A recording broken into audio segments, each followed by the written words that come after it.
এখানে শাশুড়ি মাদ্রাসার মুহতামিম, কদমতলা মাদ্রাসার মুহতামিম, গান্ধী মাদ্রাসার মুহতামিম, দারগা মাদ্রাসার মুহতামিম, বিভিন্ন মাদ্রাসার মুহতামিমগণ আসছেন।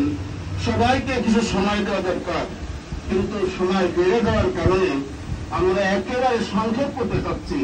সেজন্য আমরা যারা সামনে বসে আছি একটু সময় তো হলেও আমি কোন সালে হজে করছি অথবা হজ করে নাই, হজে যাওয়ার ইচ্ছা করতেছি, একটু যার যার নিজ নিজ পরিচয়টার নাম, গ্রামের নাম, আমি এত সালে হজ করেছি বা আমি হজ করার ইচ্ছা করতেছি বা আল্লাহ যদি কবুল করে হজ করবো, আমরা একটু এক এক করে দাদার পরিচয়।